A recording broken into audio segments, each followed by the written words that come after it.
Imagine a world where the most advanced machine you've ever met outperforms your brain on creativity, but only when it's sitting right next to you. That was exactly what happened in a massive new study involving over 100,000 people. It turns out that generative AI doesn't just help us finish tasks faster. It fundamentally changes how we perform. But here is the twist. That superhuman boost vanishes the moment you try to do the work alone again. Today, we are diving deep into these surprising results, exploring why collaboration creates a peak performance zone and what happens when the machine goes silent. Whether you're a developer, a data scientist, or just someone trying to stay sharp in an automated world, this breakdown will change how you think about your own productivity. Let's get into it. The headline from the latest research is impossible to ignore. When researchers pitted today's most advanced generative systems against a sample of more than 100,000 humans across various creativity tests, the machines didn't just compete, they won. On specific metrics of originality and divergent thinking, AI beat the average human subject consistently. This isn't about robots replacing artists or writers in a dystopian future. It's about immediate capability. When a human is paired with GenAI, their output spikes instantly. They generate more ideas, cover more ground, and solve problems faster than they ever could have solo. Consider the practical application in a brainstorming session. A team of 5 designers might usually struggle to hit 30 viable concepts in an hour. With AI assistance, that same team can draft 50 unique variations in half the time, pushing their creative ceiling beyond what their individual brains are capable of producing alone. The study confirms this performance augmentation effect is real and measurable. It suggests that our biological limits on pattern recognition and idea generation have a hard floor, but when we integrate these new tools, we effectively raise that ceiling. The result is a temporary state where human intuition guides the machine's output to create something neither could achieve in isolation. This immediate boost is the most tangible benefit of the current tech wave, turning potential bottlenecks into flow states almost instantly. While the initial spike in creativity and task performance is undeniable, the story gets complicated when we look at what happens after the dust settles. A significant paper published earlier this year investigated how GenAI adoption affects different dimensions of developer productivity over time. The findings painted a stark picture. While collaboration with GenAI enhanced immediate task performance significantly, that effect did not persist in subsequent tasks performed independently by humans. This is the productivity paradox. You start with an AI partner, you crush the first assignment, you finish faster and better than before. But when the project moves to phase 2, and you are expected to apply what you learned without the tool, your performance often drops back down, or even dips below where it would have been if you had never used AI at all. It seems that relying on the machine for the heavy lifting of problem solving might actually erode our own ability to tackle those problems alone later. The study highlights a critical nuance. We are trading long-term independent capability for short-term efficiency gains.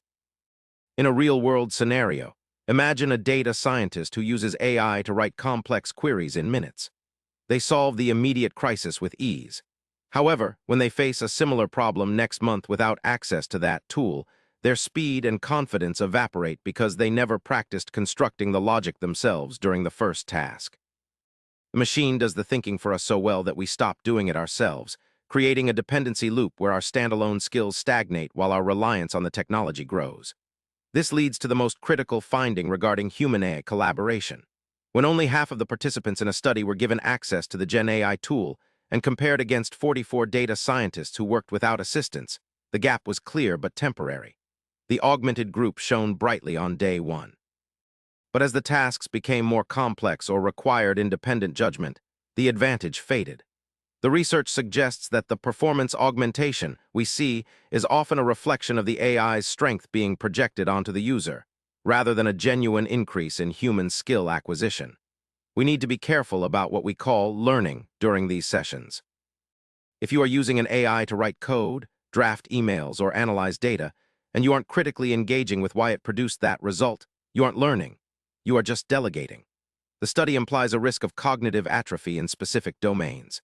Just as relying on GPS might weaken your internal sense of direction for long-term navigation, constantly outsourcing the creative spark to an algorithm might dull our own ability to innovate from scratch when the connection is severed. The data shows that while AI can act as a powerful co-pilot, It cannot serve as a permanent replacement for the pilot's skills if the goal is sustainable growth.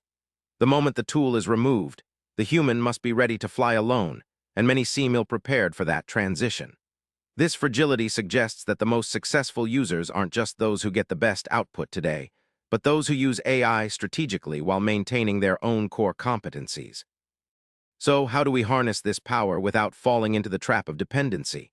The answer lies in changing our workflow from consumption to critical engagement. Instead of treating GenAI as a finisher that does the work for us, we must treat it as a sparring partner that forces us to think harder about the strategy before we even start typing the prompt. The research supports an approach where humans provide the high-level direction and creative constraints, while the AI handles the execution and expansion.